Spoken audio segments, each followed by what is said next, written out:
Salutare! Sunt Paul Olteanu și asculți un episod special din Mind Architect.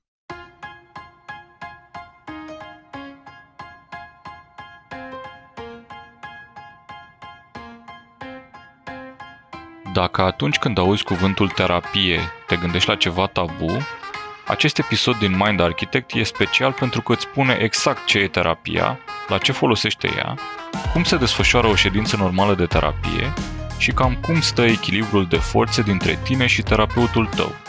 Un episod special cu un terapeut special. Dragilor, cum mă gândesc că e posibil după atâtea episoade să vă fi plictisit să ne auziți doar pe noi, astăzi avem un episod special în care avem un invitat care pentru mine e special din două puncte de vedere. O avem azi alături de noi pe Alexandra Irod, care este un terapeut profesionist de care mie mi-e foarte drag. Alex, după o carieră în companii multinaționale, în consultanță, în advisory, în Big Four-uri, a făcut switch-ul către psihoterapie și de atunci doar așa vă zic 2-3 idei despre ea ca să aveți un reper, dar ea are mult mai multe de povestit. A terminat școala de formare în Gestalt terapie, studiază traumatologia, are certificare în instrumentarul de la Human Synergistics, care e unul din instrumentele care mie îmi place mult și pe care le folosesc și eu în cursurile pe care le țin. E prietenă cu modelul PCM, despre care o să vă povestim noi în episoade viitoare, și motivul pentru care se află cumva în podcastul nostru are două rațiuni. Una e că e și mare fan neuroștiință. Călărețul și elefantul îi sunt și ei prieteni. Și al doilea motiv pe care pentru mine o face în mod particular specială este pentru că de 5 ani și jumătate spre 6 am noroc să o numesc iubita mea. Pentru mine o să fie un episod plin de emoție, că e prima dată când fac ceva de felul ăsta cu un om atât de apropiat, și pentru Alex o să aflăm imediat cum e, pentru că îi dau microfon. Ce faci, draga mea? Bine, dragul meu. Mulțumesc în primul rând foarte mult pentru invitație. E o plăcere să înregistrăm acest podcast împreună. Așa cum spuneai și tu, sunt psihoterapeut specializat în Gestalt și psihotraumatologie, iar anul trecut mi-am dorit să obțin și certificarea pentru coaching. Adevărat? Iată, am uitat multe lucruri acolo în centură și certificare în coaching, corect. Așa cum menționai și tu, în urmă cu 6 ani, am schimbat drumul profesional pe care îl începusem ca economist. Am lucrat în mai multe companii multinaționale, dar nu am simțit că acolo este cu adevărat locul meu. Așa că m-am trezit în mijlocul unei crize personale în ce privește cariera mea și a durat aproape un an să răspund la întrebarea cum vreau să arate viața mea profesională în următorii ani și ce mă văd făcând cu pasiune și cu dedicare. Așa că mi-am adunat curajul și am început un drum cu totul nou în domeniul psihoterapiei. Era pasiunea mea încă din adolescență, dar neștiind foarte multe despre ce înseamnă să fii psihoterapeut în România, m-am ghidat după sfatul bine intenționat al părinților mei de a merge într-un domeniu precum relațiile internaționale, care să-mi ofere mai târziu, desigur, stabilitate și siguranță financiară. În prezent folosesc tot ceea ce am trăit în anii respectivi în corporații pentru a înțelege cât mai bine situația clienților mei și astfel pot să vorbesc un limbaj comun cu ei și pot adapta stilul de lucru la nevoile lor din planul profesional. Alexandra, Așa, exact. Asta vreau, să dau microfonul cuiva care chiar e de acolo și poate să vorbească despre cât de important e asta. Mulțumesc, Tudor. Păi ar fi două lucruri de subliniat aici. În primul rând, din ce spune Alexandra, pare că cea mai mare parte a clienților ei sunt corporatiști. O bună parte din ei, da. Și a doua parte, pare că suntem niște oameni cu probleme. Ce probleme au corporatiștii? Ce probleme au corporatiștii? Corporatiștii și nu doar corporatiștii vin cu foarte multe probleme în terapie, foarte variate de altfel.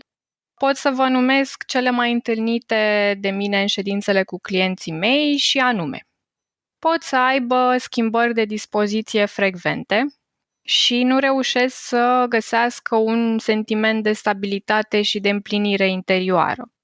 sau se simt copleșiți de diferite emoții și nu mai reușesc să le gestioneze, iar asta le afectează viața de zi cu zi și relațiile cu ceilalți. Calitatea relațiilor lor nu este cea pe care ei și-o doresc. Poate au trăit o experiență dificilă sau chiar o traumă și nu au reușit să o depășească. Au pierdut o persoană importantă pentru ei și se află în perioada de doliu, în care simt nevoia de însoțire, de conținere emoțională. Mulți dintre ei au trecut prin schimbări în diferite momente din viață și asta vine cu multe provocări pe care nu reușesc să le gestioneze, cum ar fi o nouă carieră, o nouă familie, mutarea într-un alt oraș sau chiar într-o altă țară. Unii dintre ei dezvoltă adicții și asta le afectează viața și relațiile din ce în ce mai mult. Au diverse simptome la nivelul corpului, dureri de cap, dureri de stomac, un sistem imunitar scăzut sau pur și simplu sunt oameni care doresc să se cunoască mai bine și să înțeleagă resorturile lor interioare, mai ales după o perioadă în care toată atenția, să zic, a fost direcționată către exterior, către a avea grijă de anumite nevoi profesionale sau personale și s-au neglijat pe ei o perioadă de timp. Cumva, dragilor, dacă ascultați ce descrie Alex, eu cred că toți suntem datori cu o terapie mai devreme sau mai târziu, pentru că problemele astea cred că sunt probleme cu care rezonăm mulți dintre noi. Chit că e vorba de a vindeca ceva, cum descrie ea, sau de a fi sprijiniți într-un proces, chit că e despre autocunoaștere. Microfonul acum merge la Dorin, căruia îi urăm bine a venit. Mă bucur că avem discuția asta. Vreau să te întreb, Alexandra, deci am auzit foarte multe motive și probleme. Care este declanșatorul, totuși? Cum ajung oamenii să ajungă la tine? Pentru că cred că e vorba un pic și de conștientizare. Ce anume îi face să ceară un ajutor la un specialist? Probabil sunt și mulți care suferă în tăcere. Cu siguranță, din păcate, sunt încă mulți care suferă în tăcere. Ceea ce observ că îi determină cel mai des pe client să vină în terapie în acest moment este când ajung ei într-o etapă în care pur și simplu nu se mai pot descurca singuri. Din păcate, momentan la noi în țară poate nu este atât de mare deschiderea către a veni în terapie pentru conștientizări, pentru cunoaștere personală și atunci venim în terapie când deja lucrurile au luat o întorsătură destul de dureroasă pentru noi și nu știm ce să mai facem să ieșim cumva la lumină. De aceea am foarte mulți clienți care vin în stări de depresie, de anxietate, foarte accentuate și sunt cu adevărat speriați, într-adevăr, de ce li se întâmplă, pentru că au tot amânat acest moment de a veni să adreseze problemele în momentul în care ele au apărut. Eu vreau să îmi propun o idee, o temă așa de dezbatere. Tocmai pentru că din ce ne descrie Alex, problemele astea sunt foarte des întâlnite și sunt o grămadă de oameni care ar avea nevoie și, cum bine aduce Dorin în discuție, cei care n-au ajuns încă la terapie s-ar putea să nu fie conștienți de cât i-ar putea ajuta procesul ăsta. Aș vrea să vă propun să definim un pic ce e psihoterapia, să împrietenim așa călărețul și elefantul ascultătorilor cu subiectul ăsta în cazul în care nu-s deja prieteni, că s-ar putea mulți din oamenii care ne ascultă ori să fi încercat, ori să fie angajați într-un proces. Alex, cum ai defini terapia? Asta e o întrebare într-adevăr complexă și răspunsul pe măsură. O să încerc să fac un rezumat așa al ideilor. În primul rând, trebuie menționat că procesul fiecărui client de terapie este o călătorie unică pe care o parcurgem împreună, iar fiecare metodă de terapie și instrument este adaptat clientului pe care eu îl am în față. Vă pot descrie în linii mari formele de terapie pe care eu le aduc în practică cu clienții mei, terapia Gestalt și psihotraumatologia. Terapia Gestalt explorează modul în care noi trăim în lume și în care relaționăm cu cei din jurul nostru. Astfel, în rolul terapeutului Gestalt, sunt interesată de experiența umană și de modul în care ea se organizează în relație cu o istorie de viață și cu trăiri interioare iar lucrul meu cu clienții se concentrează foarte mult în aici și acum, în experiența terapeutică pe care noi o creăm împreună. Astfel, încurajez persoana să se uite atent la ce gândește, ce simte, ce face în momentul prezent și o susțin să se cunoască, să se descopere printr-un proces de experimentare directă de multe ori, astfel încât o invit să aducă în ședința noastră emoțiile copleșitoare, discuțiile dificile cu terțe persoane și așa mai departe, și prin diferite experimente, clientul poate învăța cum să le gestioneze mai bine. În terapia Gestalt ne aflăm într-o alianță terapeutică plină de transparență, al cărei scop este să întâmpine cu multă acceptare clientul și să-l ajute să-și asume responsabilitatea pentru alegerile sale. O relație bazată pe atașament sigur, cum ați povestit și voi într-o sesiune anterioară, susține o învățare flexibilă și adaptativă.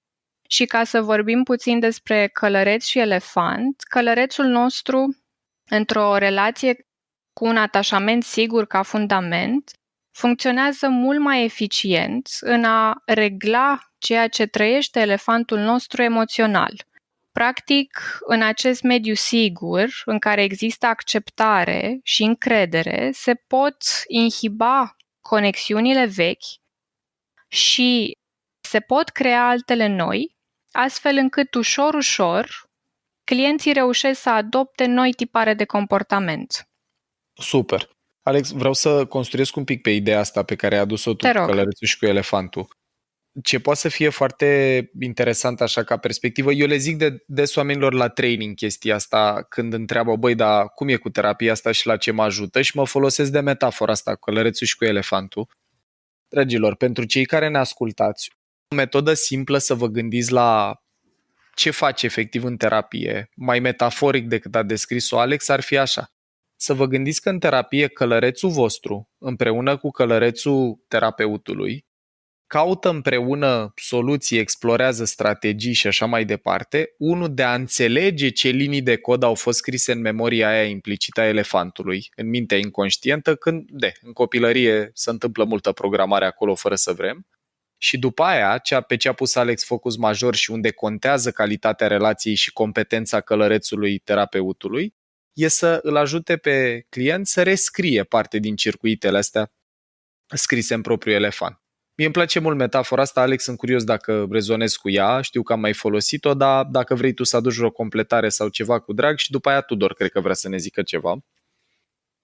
Sigur, sunt de acord și folosesc și eu metafora asta când le explic cadrul terapeutic clienților mei, și o metodă foarte puternică și profundă este cea a constelațiilor de intenție, pe care o folosesc complementar terapiei Gestalt, iar această metodă este folosită cu precădere pentru vindecarea unor traume, iar ea facilitează, exact așa cum ai spus și tu, conștientizarea conținuturilor profunde și inconștiente și aduce practic în afară un adevăr al nostru interior, dincolo de ceea ce... Pe elefant. Exact, foarte mult lucru pe elefant. Și astfel, cu ajutorul acestei metode se furnizează un acces important la feedback-ul intern al corpului și psihicului nostru, la ceea ce trăim, și facilitează procesul de vindecare a elefantului. Super, mulțumim. Bun, am și o întrebare. Uite, să zicem că eu, corporatistul, îmi iau elefantul tremurând și călărețul cam ciură, da? Și mă prezint la terapeut. Ce mi se întâmplă acolo concret? Adică cum decurge o ședință de terapie? Ca să creăm un pic de familiaritate, să nu se sperie lumea, că dacă e să ne luăm după filme, lucrurile sunt cam shaky așa. Exact. Pe canapea. Avem și noi o canapea la birou, dar e doar la intrare. E doar la intrare pentru așteptare, da. Deci cum e o ședință de terapie? Ce se întâmplă mai concret? Foarte bună întrebare. Cred că e important să creăm așa familiaritate vis-a-vis de subiectul ăsta tabu așa și misterios al terapiei. O ședință de terapie durează între 50 de minute și o oră. Clientul vine, îl poftesc înăuntru, îl întreb ce dorește de băut și ne așezăm frumos fiecare pe fotoliul lui și începem discuția pornind de la nevoia lui urgentă și imediată. Poate a trăit ceva care l-a încărcat emoțional pe parcursul săptămânii de când nu ne-am mai văzut sau poate a avut chiar și un vis care pentru el a rămas foarte puternic în minte, pe care îl aduce și îl lucrăm împreună. Practic, încep sesiunea prin a-l întreba ce își dorește să explorăm în ședința respectivă. Așadar, toată autonomia și responsabilitatea discuției se află la client, iar eu îl însoțesc în acest drum pe parcursul orei pe care o petrecem împreună, cu diverse întrebări și propuneri eventual de experimente, dacă este deschis la ele, desigur, care să-i faciliteze o mai bună conștientizare a lucrurilor pe care își dorește să le afle despre sine. Așa, în linii mari, cam așa arată procesul terapeutic. Vreau eu să fac o distinție aici și cumva s-ar putea să fie utilă pentru mulți din oamenii care au luat contact și cu coaching și cu terapie și nu le-a fost foarte clar care a fost diferența sau încă n-au luat contact cu fiecare și vor să înțeleagă care e diferența. Dragilor, de multe ori, și în profesiile astea două, e o distinție conceptuală între ele care zice cam așa. Coaching-ul e despre prezent și viitor și terapia e despre trecut. Mie nu prea îmi place distinția asta, vă împărtășesc un sentiment. Pentru mine povestea e cam așa. Dacă lucrăm la a echipa călărețul, mintea conștientă a interlocutorului, cu strategii, tehnici, autocunoaștere, funcția asta o servesc ambele experiențe. Diferența majoră e că în terapie ne concentrăm un picuț mai mult, cum descria Alex, pe a vindeca elefantul. Pe a ajuta sistemele astea de memorie implicită, populate fie cu amintiri înghețate, fie cu, traume și așa mai departe, să fie dezghețate și rescrise. Și tocmai de asta ce mi se pare interesant din ce povestea Alex e că ea a zis așa că începe cu clientul de la problema pe care omul o aduce în cabinet, când se așează prima dată pe scaun și începe conversația, dar cel puțin în practica mea când am mers la terapie, că am încercat și eu subiectul vreo un an jumate, 2, noi ajungeam la cu totul alte discuții și de ce ajungeam la ele e că cel mai frecvent problema mea din prezent, lucru care mă săcâia și mă deranja în viața de zi cu zi, își avea originea într-o chestie mult mai profundă din viața mea. Pun așa pe masă un subiect simplu.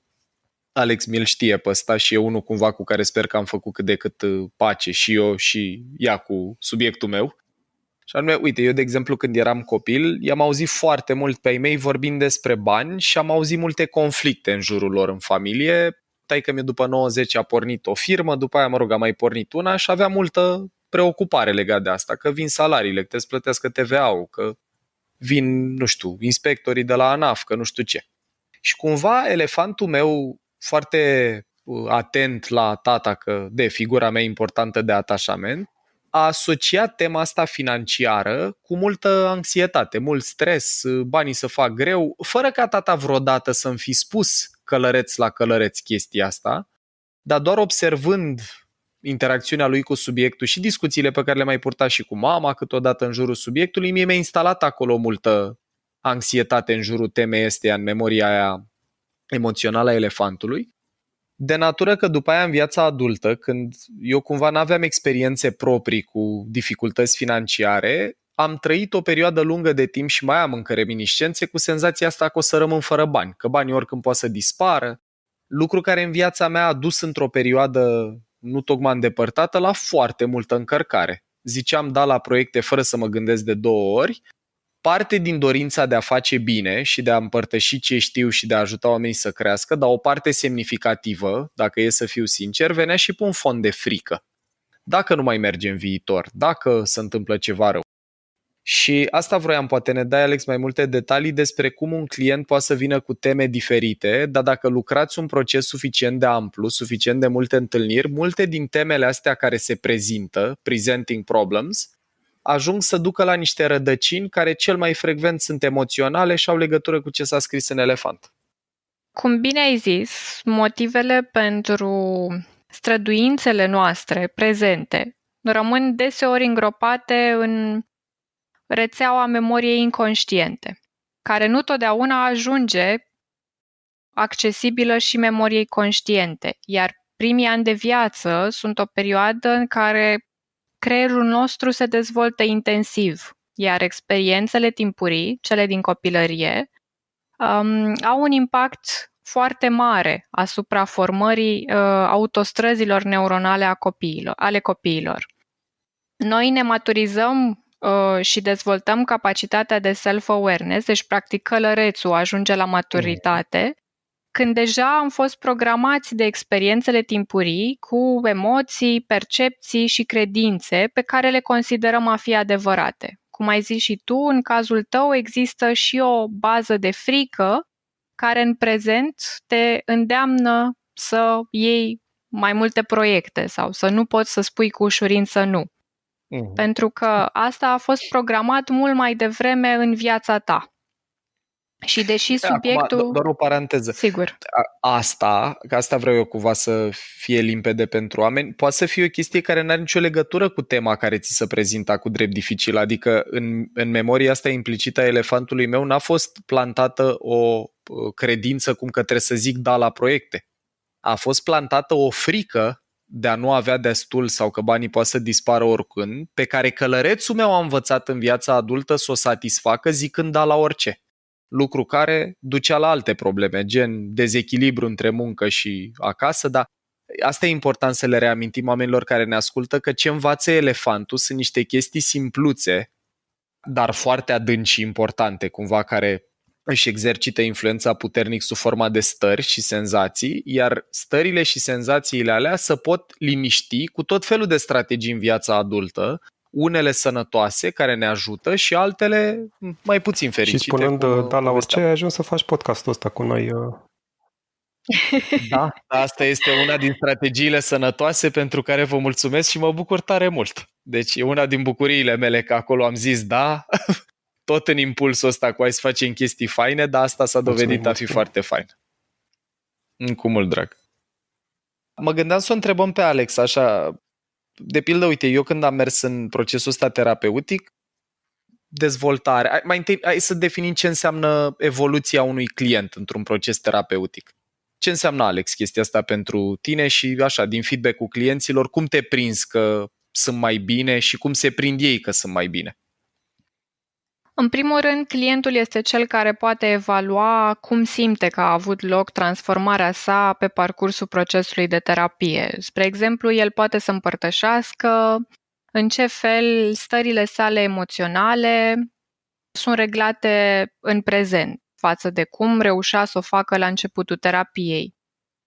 Poate să îmi împărtășească ce a observat diferit la comportamentele sale pe care și-a dorit să le schimbe și cum anumite comportamente, fie agresive, fie defensive, au fost treptat înlocuite de unele constructive. Este foarte important ca el să fie conștient de toate aceste schimbări și de cum anume a reușit să le săvârșească, pentru că noi lucrăm în terapie cu resursele clientului, așadar este doar în putința și alegerea lui să facă schimbările necesare. Sigur, noi, terapeuții, putem să oferim feedback față de cum am observat noi evoluția lui pe întreg procesul și eu personal folosesc instrumentele de personalitate și de tipare de gândire pe care le-ai menționat și tu la începutul conversației noastre, care sprijină la început procesul de conștientizare a clientului. Conștientizarea fiind practic prima etapă pe care noi o parcurgem împreună. Și de acolo drumul merge înspre nucleu, cum ai zis și tu, nucleul elefantului fiind ceva foarte simplu, cum este o frica că nu suntem suficient de buni sau frica că nu o să fim iubiți sau frica că nu o să avem suficient. Și ajungând la acel nucleu, abia atunci începe practic o vindecare mult mai profundă a problemei cu care el vine în terapie. Super, deci eu ce înțeleg sunt două componente. Conștientizarea ar putea să fie una dintre ele, deci cât de conștient devine călărețul de stările, senzațiile din elefant. Și doi, rescrierea filtrelor, mai ales a ăstora din memoria emoțională, din memoria implicită. Ar fi a doua componentă care efectiv duce la eliberarea stărilor care poate l-au adus pe om inițial acolo sau a blocajelor. Super.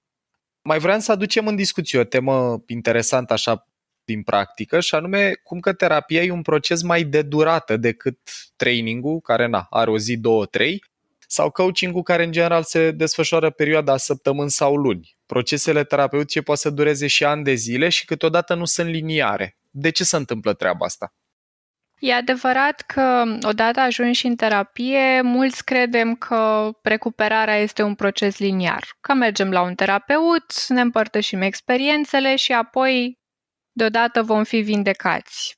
Practic confundăm în felul ăsta supraviețuirea traumelor sau a evenimentelor dificile din viața noastră cu vindecarea lor.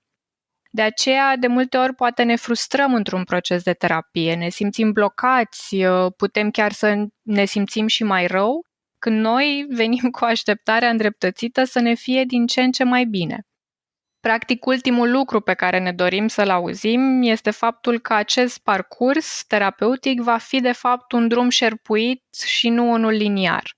Care câteodată poți să te simți și mai rău. Exact. Am auzit de multe ori de la clienții mei, poate după 2-3 ședințe, spunând, eu credeam că în terapie mergi de câteva ori, spui care este problema și terapeutul o rezolvă sau îți spune ție cum ai putea să o rezolvi. Așa, ca și cum ar avea terapeutul o baghetă magică cu care reușește să vindece toți anii din spate.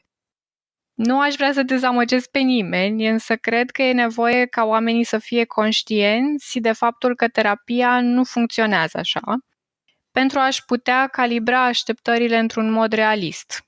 Spre exemplu, poate e mai ușor să ilustrăm asta cu un exemplu, dacă în urma unor situații personale, de violență fizică sau verbală, din copilărie, la care am asistat sau în care chiar am fost implicați, mai ales dacă aceste situații erau imprevizibile, mecanismul nostru de supraviețuire ar fi putut să fie unul în care devenim extrem de precauți în relație cu oamenii din jur. Putem chiar să păstrăm o distanță și emoțională și fizică față de diversi oameni cu care interacționăm.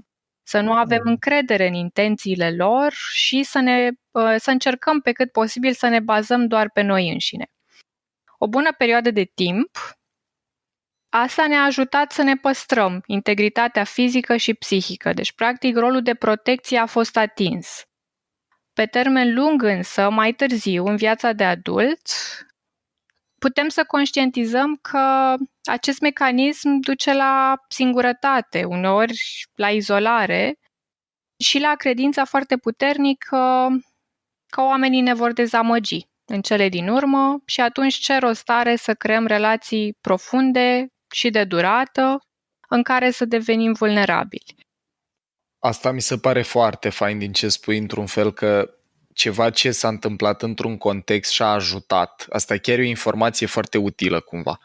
În alt context, dragilor, în viitor, aceleași filtre care au fost instalate atunci au dus la rezultate bune. Cum povestea Alex că poți să supraviețuiești unor situații nasoale. Ești copil, trăiești violență fizică, te pitești, înveți să devii invizibil, te bași sub masă când încep părinții să țipe, ajută, elefantul învață că așa ai fost safe în seara aia și te trezești 10 ani mai târziu că atunci când apar discuții aprinse în echipa de la business în care activezi, tu ai inclinația să devii invizibil. Nu neapărat că te bagi sub masă, dar poți să ieși din sală, în momentul ăla poți să simți nevoia să nu vorbești și în loc să ieși în față, să spui lucruri care te pot ajuta și te pot promova în interiorul grupului respectiv, te trezești că ai un blocaj emoțional, deci tu ai idei bune.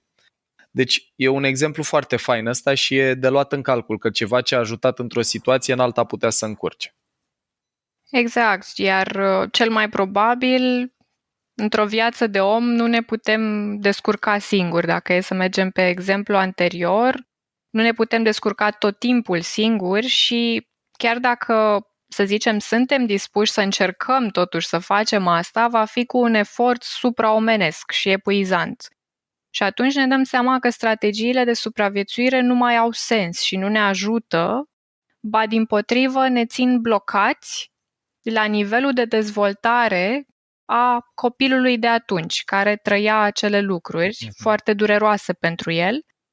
Și dându-ne seama că aceste mecanisme de supraviețuire nu ne mai sunt folositoare, doar în felul ăsta putem să deblocăm procesul de creștere și de vindecare. Alexandra, ce povestești tu mă pune un pic pe gânduri, așa. Hai să spun de ce.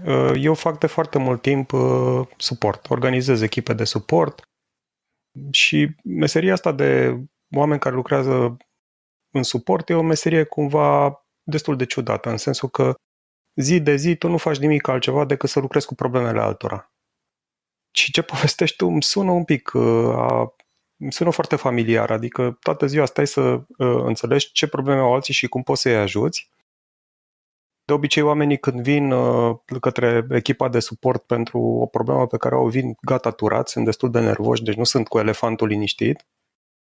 Și ăsta este unul din motivele pentru care eu am și un speech pe care îl țin oamenilor care lucrează în suport sau oamenilor tineri care se alătură unei echipe de suport. Încerc să le explic că îți trebuie un pic de tărie psihică pentru a rezista într-un astfel de job. Pentru că să rezolvi zi de zi problemele altora poate fi foarte epuizant, psihologic vorbind. Și voiam să te întreb pe tine, tu pare că te ocupi tot cu probleme de genul ăsta, dar un pic mai profunde decât oamenii de suport care de cel mai multe ori se ocupă cu probleme tehnice. Ce faci tu ca să te păstrezi în formă? Cum supraviețuiești acestor probleme de viață cu care oamenii vin la tine? Care e secretul tău?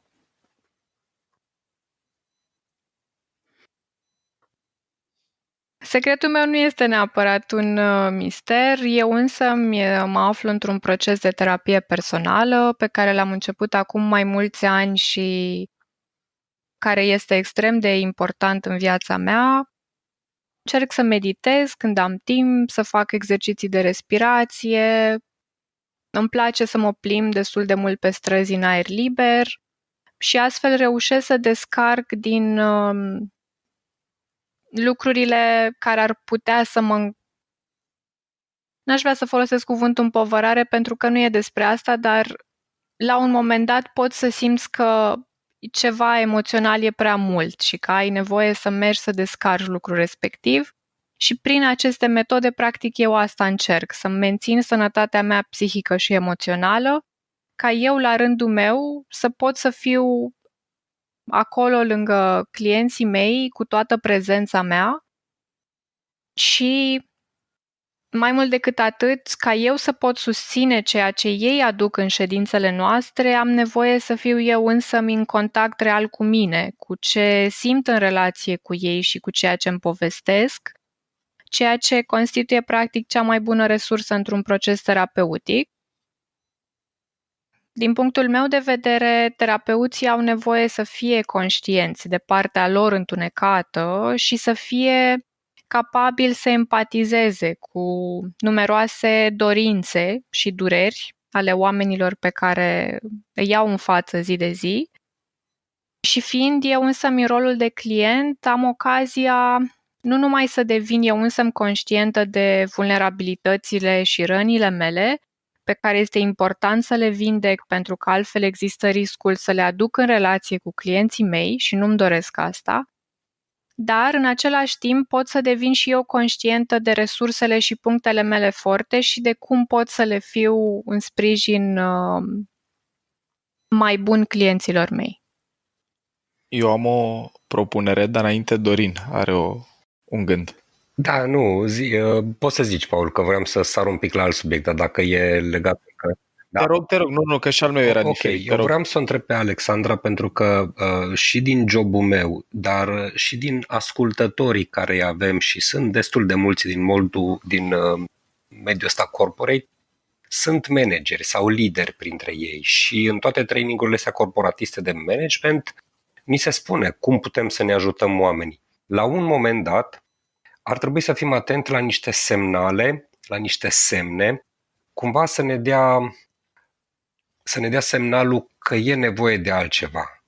Deci unde e linia asta când nu mai pot eu ca lider sau ca manager să-mi ajut angajatul și când ar trebui să-l îndrum și cum spre altceva? Din punctul meu de vedere, rolul de manager al unei echipe poate să fie foarte mult inspirat din rolul unui coach în relație cu clienții lui. Practic, poți să-i ajuți să își dea seama dacă există anumite blocaje pe care le au și cum ar putea să le depășească și să găsească anumite strategii pentru ceea ce ei își doresc să îndeplinească. Terapia e mai mult despre anumite stări emoționale pe care ei nu mai reușesc să le gestioneze sau e legat de lucruri care s-au întâmplat în trecut. Și acolo e nevoie de foarte multă grijă și atenție pe care terapeutul este specializat și format să o ofere într-un mediu foarte safe și foarte mult bazat pe încredere, care se construiește în timp alături de client.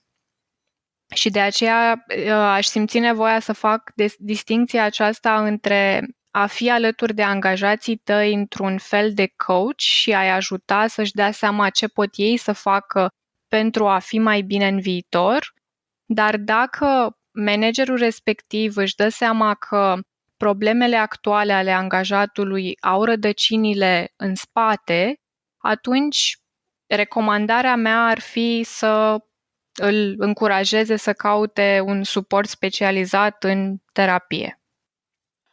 Propunerea mea, dacă tot avem ocazia asta de a fi într-o emisiune cu doi oameni care au și o relație, dacă vrea și Alex, să dăm niște exemple și din ce am trăit noi, pentru că, dragilor, nu suntem în niciun fel perfecți, chiar dacă lucrăm în domeniile astea și cred că e important pentru cei care ne ascultă să știe că, băi, și oamenii care se gândesc la chestii de-astea în fiecare zi sau lucrează cu călărețul și cu elefantul în fiecare zi, au și ei dificultăți. Dăm 2-3 exemple? Sigur. Așa, voi cu acord, doar cu acord, e voie că altfel supărăm elefantul. Da. Dragilor, uite, o temă pe care noi ne-am luptat cumva în relație cu tema asta a fost așa. Între filtrele fiecăruia, unul important de ale mele, sub forma unei valori instalate el acolo filtru, este libertatea. La mine libertatea cred că e valoarea numărul 1 și importanța ei cumva a fost amplificată de o copilărie în care am avut parte de ceva îngrădire. Și atunci pentru mine să mă simt liber și să simt că pot să fac ce simt când simt e important. La începutul relației noastre, valoarea asta a mea pentru libertate a intrat un pic în conflict cu una dintre ale lui Alex pentru transparență, încredere și siguranță. Zic bine că parcă în zona asta erau, nu? Ca să o simplificăm, era foarte mult despre siguranță, nevoia ta fiind de libertate, putem spune că nevoile noastre erau puțin opuse. Sau mai greu de aliniat, da. Exact. Și doar ca să aibă oamenii un exemplu de cum să manifesta chestia asta la noi, e că Alex, de exemplu, dacă mă întreba tu la ce oră ajungi mâine acasă, în capul meu, cum în trecutul meu, întrebarea asta nu prea venise cu curiozitate, deschidere și interes, ci mai degrabă pe fondul când ajungi diseară acasă, control și așa mai departe. La mine instantaneu se schimba starea emoțională, elefantul începea să preia controlul câteodată total, mi se rupea filmul total, câteodată parțial și reacțiile mele erau cu precădere agresiv-defensive, adică spuneam, dar de ce te interesează, dar ce e treaba ta, dar...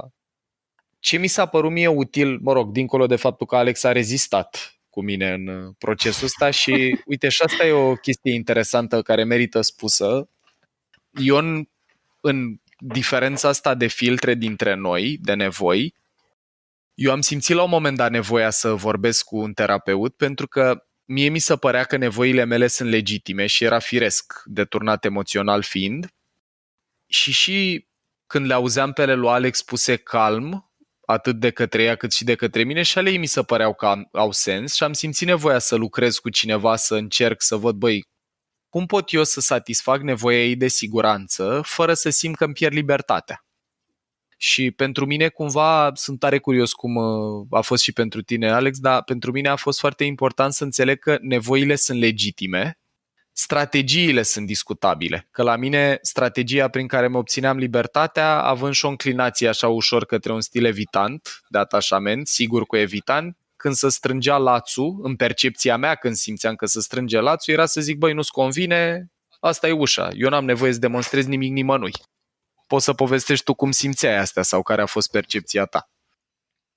Nu cu foarte multă liniște în suflet, aș putea spune. Ce diplomată este iubita mea! În cazul meu, diferențele dintre noi, dacă e să luăm aceste două nevoi de libertate și de siguranță, diferențele între ele erau percepute de elefantul meu drept amenințări. Mai ales că și stilul meu de atașament este unul anxios, motiv pentru care A fost mai degrabă. e în proces de vindecare, să zic așa, dar exista o vigilență destul de mare la schimbări, la ce știam că era într-un fel și în ziua următoare sau săptămâna următoare părea că se prezintă altfel și la fiecare astfel de schimbări și de diferențe în comportament sau în atitudine, elefantul meu începea să devină agitat și să își pună întrebări oare ce se întâmplă. Pot spune că a fost nevoie de foarte multă răbdare din partea amândurora, efort, știu că ăsta e un cuvânt care îți place mult, Maxim. certuri și ulterior discuții lungi pentru a ne cunoaște fiecare butoanele sensibile ale fiecăruia. Ne-a ajutat foarte mult să putem vorbi despre experiențele noastre de viață trecută și asta ne-a ajutat să înțelegem și să avem mai multă compasiune pentru celălalt.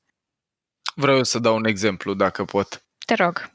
Pentru mine, ce a contat mult de tot, de pildă, în conflicte, ce descrie Alex cu răbdarea, la mine n-a venit natural. Eu nu sunt un om răbdător, adică n-am prea multe celule cu răbdare. Și atunci, la mine, impulsul când ajungeam la conflicte era repede acțiune. O să vorbim noi mai multe de la PCM despre subiectul ăsta, când o să facem un episod despre Process Communication Model, dar mie îmi venea foarte la îndemână să zic, ok, hai, nu merge așa, ce facem? Și eu când am reușit să înțeleg că câteodată reacțiile ei mai agresive sau, nu știu, replici care pe mine mă deturnau, veneau din frică sau din nesiguranță, nu din nemulțumire sau furie, la mine s-a schimbat destul de tare toleranța la replicile respective, pentru că am reușit, înțelegând că ea când îmi spune, nu știu, nu-ți faci timp pentru relație, că în spate e o frică legată de afecțiunea, implicarea și, nu știu, dragul meu, nu e o critică adusă la capacitatea mea de a fi prezent sau atent la ea, a făcut toată diferența, că eu nu prea reacționam bine când, nu știu, poate că sunt multe cupluri în care ajungeam amândoi seara târziu și am spunea ceva care pe mine mă deturna, gen, nu știu, te-am rugat de atâtea ori să ajungem mai devreme și nu să ajungi tu mai devreme și nu s-a întâmplat. Și deși nevoia era legitimă și o înțelegeam, înainte să-mi dau seama că replica ei e puternic încărcată de frică legată de calitatea relației, nu de furie sau de atac în relație cu mine, mi-era foarte greu să mă stăpânesc versus după. Și pe mine ce m-a ajutat mult, și vreau să dau exemplul ăsta pentru cei care ne ascultă, că poate sunt mai multe cupluri care se iubesc, dau dificultăți în a reuși să-și exprime iubirea asta constructiv. Pe mine m-a ajutat meditația la chestia asta. În perioada în care am avut noi niște conflicte recurente în jurul diferențelor ăstora de valori sau nevoi, ca să-mi păstrez calmul la 9-10 seara când purtam noi conversațiile, pe mine chiar m-a ajutat să încep o practică zilnică de meditație, pe care n-am păstrat-o ulterior la fel de intens, dar mi-a crescut ceva toleranța, cel puțin așa o simțeam eu în capul meu. La tine, iubire, nu știu cum a ajuns, dar... Am apreciat exercițiile de meditație pe care le-ai practicat la momentele respective, mai ales că, să fim sinceri, mulți dintre noi ajungem destul de târziu acasă și după o zi întreagă de muncă, ceea ce nu permite să avem tot timpul un elefant numai bun de stat la discuții calme și constructive. Ce cred că ne-a mai ajutat foarte mult în comunicarea noastră, pe lângă încercarea asta de a vorbi într-un fel constructiv despre ce ne dorim, nu despre ce nu ne dorim, a fost să reușim să vedem că, de fapt, atât elefantul celuilalt, cât și al nostru sunt speriați de anumite lucruri care apar în relație, că celălalt nu are rele intenții față de mine și asta cred că e o idee foarte importantă în relații, pentru că de multe ori furia asta nu te lasă să vezi vulnerabilitatea din spatele ei și ne-a ajutat foarte mult să știm că și celălalt are bune intenții în relație cu noi, doar că nu știe efectiv cum să alinieze toate aceste nevoi și să le reconcilieze. Și în momentul în care am înțeles astfel de lucruri, deschiderea noastră la dialog și la negocierea unor comportamente care să fie ok și gestionabile și de celălalt a devenit semnificativ mai mare. Da. Cunoașterea asta de care vorbește Alex pe noi simt că ne-a ajutat foarte mult. Că să înțelegi ce se întâmplă cu celălalt și să ai o abordare curioasă în relație cu el și cu compasiune, nu neapărat prima reacție să fie defensivitate, ne-a ajutat mult, dragilor, pentru toți cei care ascultați. Noi facem varianta televizată sau difuzată. Aici am avut și noi conflicte ca toți oamenii care nu erau cuvinte așa diplomate sau Categoric. frumos descrise cum le trăim acum, pentru că suntem oameni, indiferent ce meserie avem și ce competențe avem în zona asta. Mie mi-a plăcut mult ceva ce ai zis și cred că ar merita scos în evidență asta apropo de strategii care funcționează, că noi în podcast avem la final dorința asta de a lăsa oamenii cu chestii care ajută. Pe mine m-a ajutat mult practicarea de amândoi a abordării astea non-violente în comunicare. E o teorie a lui Marshall Rosenberg pe care Alex o folosește în terapie și în atelierele pe care le ține, eu la fel în cursuri, și care zice așa, că în loc să exprimăm ce e în neregulă cu ălălalt sub formă de judecată sau o formă din asta de invalidare, niciodată nu mă asculți, ți-am zis de atâtea ori, nu gândești, ești la fel ca maică-ta, nu știu, tot felul de cuvinte de drag, să spunem ce am observat. Băi, uite, eu am observat că în momentul în care ajungi seara acasă, primul lucru pe care îl faci e că deschizi laptopul. Ce nevoie am, ce simt înainte, și eu când văd că faci asta simt că nu ți-e drag de mine sau nu ți-a fost doar de mine și ce nevoie avem. Și aș avea nevoie, dacă poți, un sfert de oră înainte să te apuci iar de treabă, să stăm și noi un pic de vorbă, să ne reconectăm. Reacția pe care eu o aud des în companii când împărtășesc despre modelul ăsta, mai ales în relație cu elefantul de acasă, e, dar cine are, frate, energie să facă așa ceva? Cine are timp să vorbească așa? Și, dragilor, eu vreau să vă zic doar perspectiva mea, vă poate împărtăși și Alexandra pe ei. Dacă nu avem timp pentru relațiile astea care contează cât să schimbăm măcar felul în care comunicăm, cred că o să fie dificil să le avem pe termen lung la o calitate care să ne bucure. Asta tot ce presupune exemplul ăsta e să schimbăm cum spunem ce avem nevoie, de la critică și ce nu ne dorim, la a spune ce simțim, ce nevoie avem și la a-l ajuta pe ălălalt să ne ajute cu lucrurile astea. Pentru mine asta a contat mult de tot și chiar am simțit că a făcut diferența când s-a schimbat comunicarea din registrul la ălălalt la noi, până când cred că a devenit obicei la un moment dat. Pentru mine a făcut o mare diferență. Și pentru mine modul acesta non-violent de comunicare, descoperirea lui a fost una foarte importantă, pentru că, dragilor, noi nu ne naștem nici de cum asertiv, ci fie mai degrabă cu tendințe agresive sau pasive sau pasiv-agresive în funcție de tiparele de interacțiune pe care le-am observat în familie. Motiv pentru care comunicarea aceasta non-violentă sau asertivă este una care se cultivă. Deci, practic, doar prin exercițiu putem să ajungem să o meșterim. Și atunci sunt foarte de acord cu tine când spui că e nevoie de disponibilitate pentru a practica modul acesta de comunicare, pentru că, într-adevăr, aud, din păcate, mulți clienți care zic, da, ce el nu putea să-și dea seama după atâta timp că mă deranjează lucrul ăsta. Da, astea îmi plac mie, Maxim, că nu era evident, dar nu era de bun simț, dar nu era clar. Era lipsă de respect sau era dovadă de respect. Și atunci, într-adevăr, după mulți ani, poate ne-am dorit ca partenerul să știe anumite lucruri despre noi, dar trebuie să luăm în calcul că și omul ăla are o viață poate la fel de încărcată ca și noi, cu responsabilități, griji și alte preocupări și atunci dacă avem și noi energie în seara respectivă, să-i spunem o vorbă bună prin a-i comunica ce ne dorim de la el și ce am apreciat dacă ar face în relația noastră, în loc să-l criticăm sau să-l judecăm imediat ce am observat un comportament nedorit, cred că fiecare din noi ar simți o creștere a calității relațiilor noastre, care de altfel sunt și o sursă extrem de importantă pentru bunăstarea noastră emoțională. Dragilor, ca să parafrazez, să te citesc pe tine, Paul, a cam zburat timpul, ar trebui să tragem o concluzie. Păi, concluzia mea e că toată lumea e datoare cu terapia aia măcar o dată în viață. Toți merită, dragilor, să ducem elefantul din când în când la control.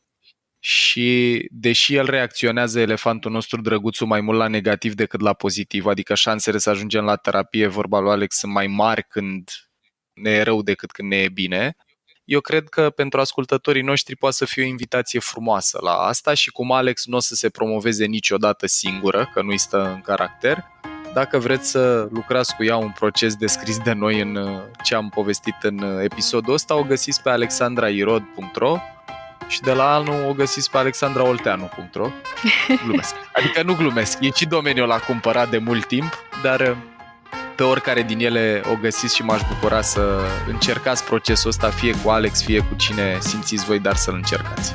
Alexandra, mulțumim foarte mult! Eu vă mulțumesc! Mulțumim, Alexandra! Te pup! Mulțumesc și eu, a fost o adevărată plăcere! Ai ascultat un episod special din primul sezon al podcastului Mind Architect, înregistrat de Paul Olteanu și de invitații lui, Anca, Tudor și Dorin. Mind Architect este o producție Rodcast și poate fi ascultat pe Spotify, iTunes sau oriunde asculți podcasturi. La Mind Architect contribuie cu vocea lui și Vlad Bogos. Lucrăm deja la sezonul 2, așa că abonează-te la podcast pentru episoadele viitoare. Iar dacă vrei să ne susții pentru a continua producția acestui podcast, intră pe mindarchitect.ro în secțiunea Donează sau dă-ne un share în rețeaua ta.